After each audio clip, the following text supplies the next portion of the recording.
আসসালামু আলাইকুম প্রিয় দর্শক। ৫ আগস্ট যখন প্রধান উপদেষ্টা জুলাই ঘোষণাপত্রটি আমাদের সামনে তুলে ধরলেন, তাৎক্ষণিক প্রতিক্রিয়ায় আমি এর কয়েকটি অংশ নিয়ে সামান্য মন্তব্য করেছিলাম এবং অবশ্যই এটুকু সারসংক্ষেপে বলেছিলাম যে তুমুল একপেশে এবং ভয়ঙ্করভাবে একটা বিতর্কিত ঘোষণাপত্র জাতির উদ্দেশ্যে ডক্টর ইউনূস তুলে ধরলেন। আমাদের জন্য এটি লজ্জার যে ব্রিটিশ সাংবাদিক ডেভিড বার্গম্যান, তাকে আমরা সবাই মোটামুটি চিনি জানি, তিনি যেভাবে এর প্রত্যেকটি দফা পুঙ্খানুপুঙ্খ বিশ্লেষণ করে আমাদের সামনে তুলে ধরলেন, আমাদের তেমন কেউই সেইভাবে সাহস নিয়ে অতি নিরপেক্ষতা আলোচনা হয়নি এবং তিনি মন্তব্য করেছেন বাংলাদেশের ইতিহাসকে কোন দিকে ডাইভার্ট করার চেষ্টা করছেন ডক্টর মোহাম্মদ ইউনূস। এমনকি এখনও পর্যন্ত তার যে ভাবমূর্তি অবশিষ্ট আছে, আগামী দিনে সেই ভাবমূর্তির কফিনে ডক্টর মোহাম্মদ ইউনূস নিজেই পেরেক ঠুকে দিলেন। কি বলেছেন বার্গম্যান? কেন আমাদের জন্য লজ্জার, কেন আমরা খানিকটা সাহসের সঙ্গে এভাবে ব্যাখ্যা করতে পারলাম না? তিনি যা বলেছেন তার অংশবিশেষ যদি আপনাদের সামনে তুলে ধরি, খুব সহজেই বুঝতে পারবেন। কেউ কেউ হয়তো দেখেছেন তার এই স্ট্যাটাসটি তিনি তার ফেসবুকে সম্পূর্ণভাবে তুলে ধরেছেন। এবং আরও মজার বিষয় হচ্ছে, বাংলাদেশের কোনো প্রিন্ট মিডিয়ায় এটি প্রকাশ হয়েছে, কিন্তু বিভিন্ন ধরনের ইউটিউব চ্যানেল কিংবা প্রত্যেক ইলেকট্রনিক মাধ্যম অথবা প্রিন্ট সেভাবে তুলে ধরেনি, নিশ্চয়ই কোনো না কোনো ভয়ের জায়গা থেকে। যাই হোক, বার্গম্যান যেটি বলছেন,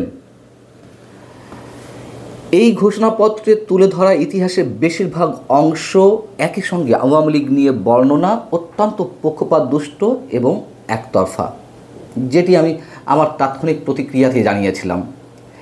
যারা আওয়ামী লীগকে ঘৃণা করেনি, এতে তাদের দৃষ্টিভঙ্গি উপস্থাপন করা হয়েছে বলে মনে হয়েছে। ঘোষণাপত্রে অনেকটাই পড়ে মনে হয় যেন এটি দীর্ঘদিন আওয়ামী লীগের বিরোধী ও সমালোচকদের লেখা একটি রাজনৈতিক বক্তব্য।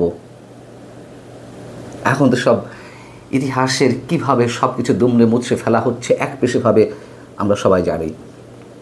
তিনি বলছেন, সামগ্রিক বিবেচনা করলে এই ঘোষণাপত্রে যে রাজনৈতিক পক্ষপাতমূলক বয়ান তুলে ধরা হয়েছে তা 1971 সালের যুদ্ধ নিয়ে আওয়ামী লীগ যে রাজনৈতিক পক্ষপাতমূলক ইতিহাস ব্যবহার করেছিল তার চেয়ে বেশি সমস্যার হতে পারে।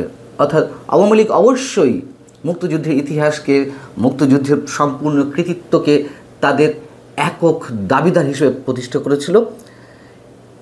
এখন যেটি হচ্ছে তার চেয়েও ভয়ঙ্কর, নিকৃষ্টভাবে, জঘন্যভাবে আওয়ামী লীগের সব ধরনের সব কিছু অস্বীকার করে একটা বিশেষ গোষ্ঠী নিজের মতো করে ইতিহাস বর্ণনা করছে, সে কথাই বলতে চেয়েছেন বার্গম্যান।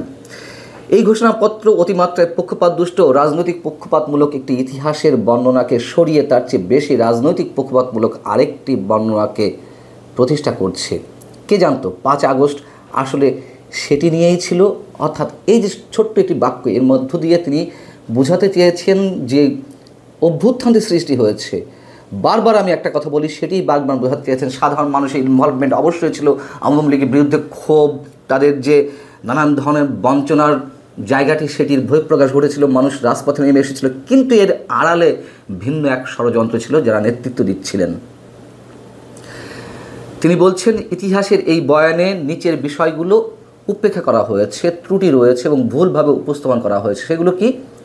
তিনি বলছেন যে 1972 থেকে 1975 সাল পর্যন্ত আওয়ামী লীগের শাসনকালকে শুধু একদলীয় শাসন ব্যবস্থা বাকশালের মাধ্যমে উপস্থাপন করা হয়েছে, কিন্তু যুদ্ধ পরবর্তী জাতি গঠনে আওয়ামী লীগ যেসব কার্যক্রম গ্রহণ করেছিল তা কিছুই উল্লেখ করা হয়নি।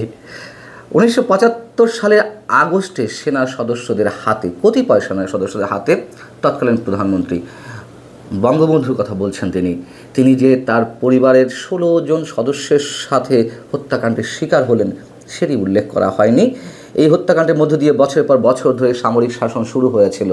ঘোষণাপত্রে 1975 সালের নভেম্বর এবং 1982 সাল পর্যন্ত, মানে 1975-এর 7 ওই সময়টাকে উপেক্ষা করা হয়েছে। 1/11 যখন 1/11-এর কথা তিনি বলছেন, 1/11 যখন 2007 সালের জানুয়ারিতে তত্ত্বাবধায়ক সরকারকে ফিরিয়ে সামরিক বাহিনী নিয়ন্ত্রিত সরকার এসেছিল, তা ছিল ষড়যন্ত্রমূলক ব্যবস্থার ফল। এমনটি উল্লেখ করা হয়েছে ঘোষণাপত্রে। কিন্তু প্রকৃতপক্ষে এটি হয়েছিল বিএনপি সরকার যখন নির্বাচনে কারচুপি করার চেষ্টা করেছিল, আর এই কারচুপি থামানোর একমাত্র পথ ছিল সেনাবাহিনীর হস্তক্ষেপ। দৃশ্যত সে সময় অনেকেই দেশের অধিকাংশ মানুষ এটিকে সমর্থন জানিয়েছিলেন। ঠিক এখন যেমন যে অবস্থাটি চলছে, যদিও বার্গম্যান এটি বলেননি, আমি জাস্ট মেলাচ্ছি যে মানুষের 70% অংশ তারা সেনাবাহিনীর হস্তক্ষেপ চায়, চারিদিকে যে নৈরাজ্য অরাজকতা চলছে সেটি থেকে মুক্তির জন্য। 111-এও নিশ্চয়ই সেটি হয়েছিল। বার্গম্যান সে কথাই মনে করিয়ে দিয়েছেন। তিনি বলছেন যে 111-এর পেছনের ষড়যন্ত্রমূলক ব্যবস্থা আওয়ামী লীগকে ক্ষমতায় এনেছিল, এটি ঘোষণাপত্রে যে উল্লেখ করা হলো। কিন্তু আমরা তো জানি যে 2009 সালের নির্বাচনে কিছু কারচুপির ঘটনা ঘটলেও এই নির্বাচনকে সাধারণত বাংলাদেশের ইতিহাসে অন্যতম সুষ্ঠু নিরপেক্ষ বা সবচেয়ে সুষ্ঠু নিরপেক্ষ নির্বাচন হিসেবে দেখা হয়। 2008 সাল থেকে 2016 সাল পর্যন্ত ক্ষমতায় থাকাকালে আওয়ামী লীগ ফ্যাসিবাদী, অগণতান্ত্রিক ও গণবিরোধী ছিল, এমনটাই ঘোষণাপত্রে উল্লেখ করা হয়েছে। এটি একেবারেই অসত্য। বাস্তবতা হলো ক্ষমতায় থাকার সময় যতই গড়িয়েছে আওয়ামী লীগ ধীরে ধীরে কর্তৃত্ববাদের দিকে হেঁটেছে, অগণতান্ত্রিক পন্থা বেছে নিয়েছে। চরম বাস্তবতা। 2009 সালে ক্ষমতা গ্রহণ করার পরপরই তার আওয়ামী লীগ চরম স্বৈরাচারী হয়ে ওঠেনি। কিন্তু এই ঘোষণাপত্রে একেবারে সরলীকরণ করা হয়েছে যে আওয়ামী লীগ ষড়যন্ত্রের মাধ্যমে ক্ষমতায় এসে একেবারে স্বৈরাচারী হয়ে উঠেছে, ফ্যাসিবাদী হয়ে উঠেছে।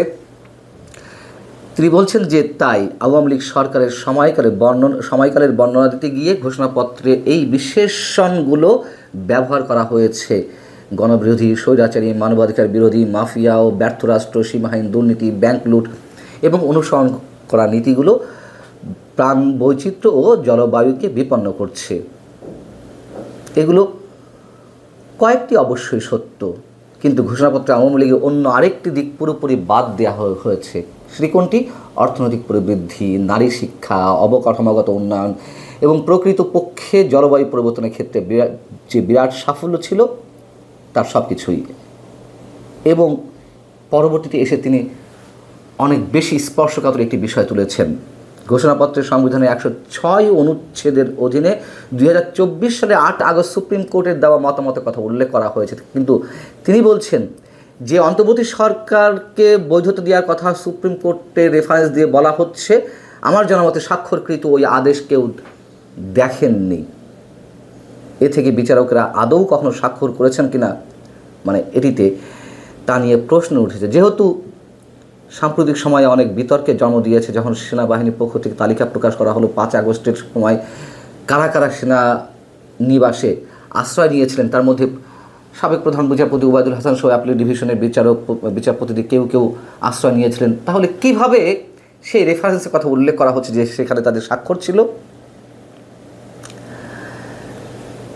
বার্গম্যান বলছেন, যদিও এটা ঠিক যে 2024 সালের জুলাই ও আগস্ট মাসে আন্দোলনে অংশ নেওয়া ছাত্র জনতাকে ভবিষ্যতে রাজনৈতিক উদ্দেশ্য প্রণোদিতভাবে মামলার শিকার হওয়া থেকে আইনি সুরক্ষা দেওয়া উচিত, তবে শব্দের ব্যবহার দেখে মনে হয়েছে আন্দোলনের সময় আওয়ামী লীগের নেতা কর্মী ও পুলিশ কর্মকর্তাদের হত্যার সঙ্গে জড়িত ব্যক্তিদের দায়মুক্তি দেওয়ার চেষ্টা হয়েছে। সময়ের সবচেয়ে আলোচিত বিষয় এটি। সরকার যে ঘোষণা করলো, প্রজ্ঞাপন জারি করলো যে 834 জন 5 আগস্ট পর্যন্ত হত্যাকাণ্ডের শিকার হয়েছে, এই 834 জনের মধ্যে কতজন তৎকালীন সরকারের আইন শৃঙ্খলা রক্ষাকারী বাহিনীর গুলিতে নিহত হয়েছে, না কতজন যারা আন্দোলন করছিলেন, যারা এই আন্দোলনকে পুঁজি করে ভিন্ন ধরনের ডিজাইন নিয়ে এগোচ্ছিলেন, তারা কতজনকে হত্যা করেছেন, সে প্রশ্ন তো অনেক বড় একটি। ঘোষণাপত্রে বলা হয়েছে যে পরবর্তী নির্বাচন সরকার সংস্কারকৃত সংবিধানের তফসিলে এই ঘোষণাপত্র সন্নিবেশিত থাকবে।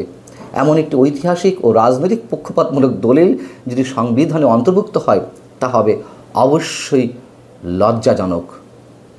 এর পাশাপাশি তিনি বলেছেন যে কিছু ইতিবাচক দিক রয়েছে, যে 71কে জাতির ইতিহাসে ন্যায্য স্থান দিয়েছে এবং বলেছে যে লড়াইটি ছিল একটি উদার গণতান্ত্রিক রাষ্ট্রের জন্য।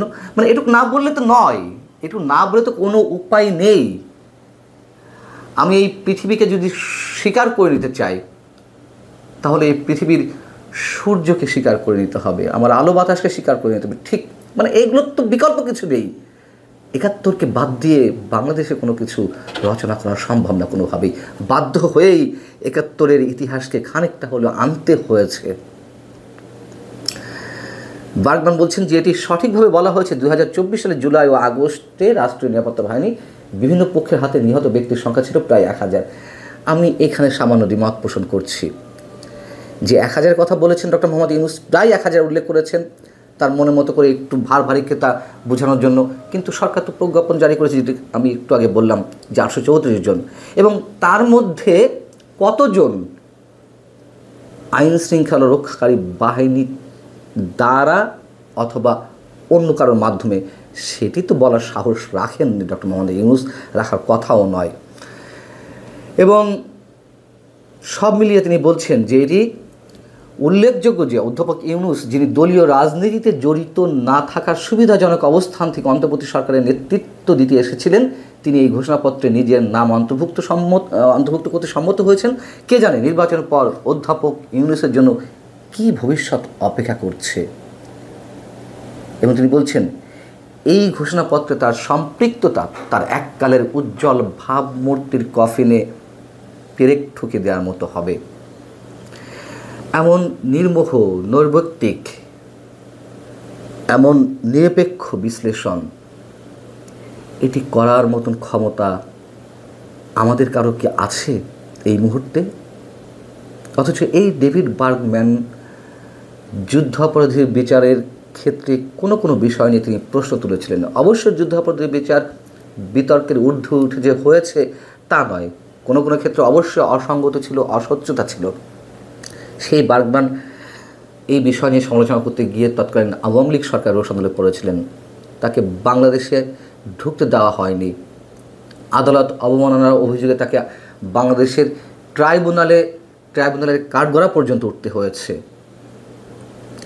সেই বার্গম্যানরাই নিরপেক্ষতার সঙ্গে কথা বলতে গিয়ে এখন অনেকে বলছেন এই সরকারের বিরুদ্ধে কথা বলছেন। আমাদের মতো অনেকে যখন আওয়ামী লীগের বিভিন্ন ধরনের ভুল ত্রুটি অপকর্ম নিয়ে কথা বলেছেন, আমাদেরকে বিএনপি জামাতের দালাল বানিয়ে দেওয়া হয়েছিল, এখন আবার বানিয়ে দেওয়া হচ্ছে ফ্যাসিবাদের দোসর। তাতে কিছু যায় আসে না। ভালো থাকুন সবাই। আল্লাহ হাফেজ।